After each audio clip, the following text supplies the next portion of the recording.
네. 최고위원 회의를 소개합니다. 추미애 당대표의 발언이 있겠습니다.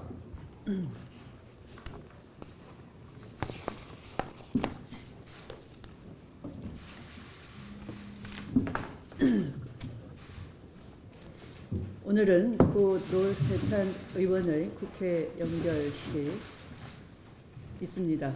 고인의 마지막 가는 길을 국회의원님들께서 함께 배웅해 주시기 바랍니다.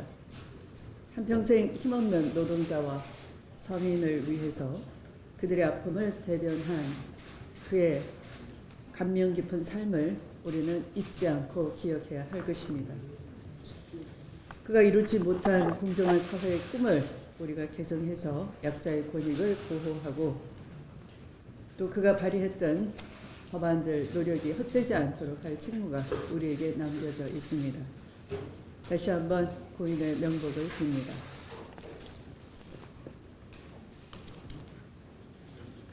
기무사의 계엄령 문건이 이제는 엉뚱한 하극상 공방으로 치달으며 본질을 흐리고 있습니다. 그것이 애초부터 들통날 경우에 기무사가 해오던 버릇과 습관이 아니었나 생각합니다. 이 혼돈에서 빨리 벗어나서 기무사가 왜 무엇 때문에 그런 쿠데타를 엄모하고 기획했는지 다시 헌정 질서를 유린하려고 했는지 진상규명이 우선되어야 한다고 생각합니다. 사실 돌이켜 생각해보면 박근혜 대통령은 자신의 죄를 덮기 위해 여러 꼼수를 부려왔습니다. 2016년 10월 24일 느닷없는 예산시정연설에서 개헌 카드를 꺼냈던가 하면 또 12월 1일 이미 국회가 12월 2일 또는 12월 9일로 탄핵 발의를 예정하고 있던 그 직전에는 4월 말 하야 하고 6월에 조기 대선 치르겠다라고 새누리당 지도부에 하명을 해서 새누리당 당론이 채택되기도 했던 것입니다. 이렇게 시시때때로 호시탐탐 자신의 책임을 회피하려 한 박근혜와 최순실의 치마폭 뒤에 숨어서 누가 어느 시점에 이런 엄청난 쿠데타를 모의하고 기획했는지 밝혀야 할 것입니다.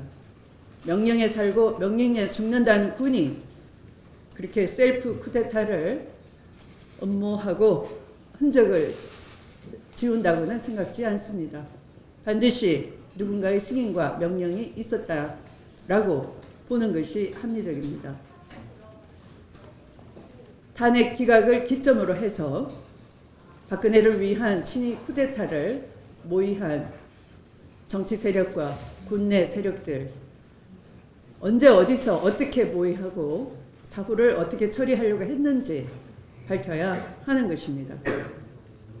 그것이 밝혀짐으로써 비로소 국민 주권이 사수되는 것입니다. 무관 시민의 생명에 총뿌리를 겨누는 중대한 권력형 범죄, 우리는 그런 기억을 가지고 있습니다. 현대사를 피로 물들였던 다시는 되풀이돼서는 안 될 군사 쿠데타 음모는 그래서 명명백백하게 밝혀야 하는 것입니다. 그런데 지금 국회 국방에서 벌어지고 있는 일은 국방장관과 기무사 출신 증인들의 거짓말 논란으로 본질 흐리기를 하고 있는 것입니다. 다시 분명히 말씀드립니다. 기무사 계엄령 문건의 본질은 기무사를 중심으로 한 정치 군인과 그 배후의 정치 세력이 시민을 상대로 장갑차와 총뿌리를 겨누어 국권을 찬탈하려 했다는 강한 의혹이 있는 것이고 그 진상을 가려내는 것이 먼저 할 일입니다. 기무사 문건이 담고 있는 반헌법, 반민주, 반시민적인 경악스러운 행태에 대해서는 반드시 그 지시자와 작성병이 실제 이행 준비 등을 철저히 밝혀내야 하는 것입니다. 그 모에 가담했던 모든 사람들을 지위 고하를 막론하고 찾아내 엄벌로 다스려 역사의 정의를 바로 세워야 하는 것입니다. 기무사가 장관 탓으로 본질을 흐리려 할수록 기무사에 대한 국민적 불신은 더욱 높아갈 것입니다. 지금은 철저한 자기 반성과 진실 규명에 대한 협력만이 기무사가 다시 태어날 길이라는 점을 분명히 깨닫기 바랍니다. 이명박 정부 시절 대대적으로 추진했던 해외 자원 개발 사업은 실속 없는 부실 덩어리였음이 확인되었습니다. 해외 자원 개발 혁신 TF는 석유공사와 가스공사, 광물자원공사 3사의 손실액이 15조 9천억 원, 부채가 15조 9천억 원, 부채가 51조 5천억 원이라고 밝혔습니다. 국민의 혈세 수십조 원을 공중에 날린 이명박 정부의 자원 외교는 자해 외교라고 불러야 할 판입니다. 이들 공기업은 자원개발 성과를 부풀리기 위해 매장량과 수익률을 과대평가하면서 대국민 사기극을 벌인 공동 정범이라 하겠습니다.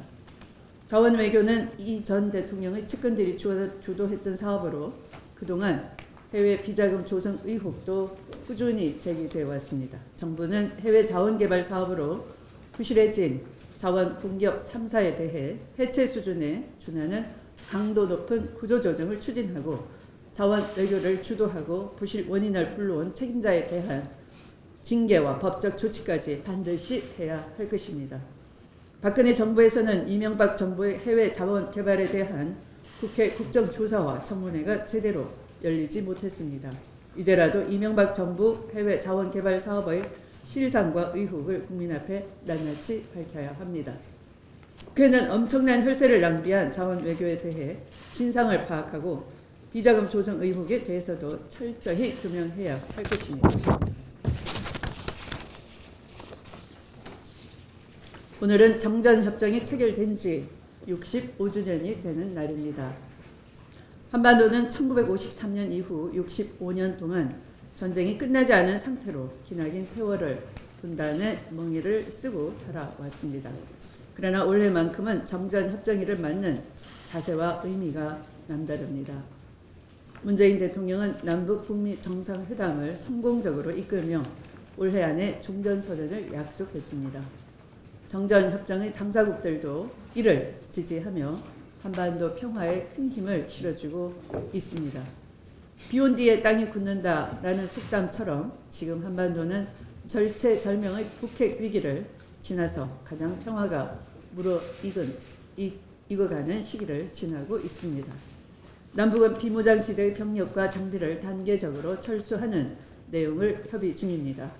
오늘 북한이 미군 유해를 송환한다면 북미 대화에도 분명한 모멘텀으로 작동될 것이라 확신합니다. 북한의 서해위성 발사장 해체 작업까지 남북미 3국은 정전협정일을 기점으로 다시 대화의 속도를 높이고 있습니다. 오늘 정전협정 65주년이 어렵사리 만들어 온 한반도 평화 국면의 의미를 되새기는 계기가 되길 바랍니다. 말씀을 마치겠습니다.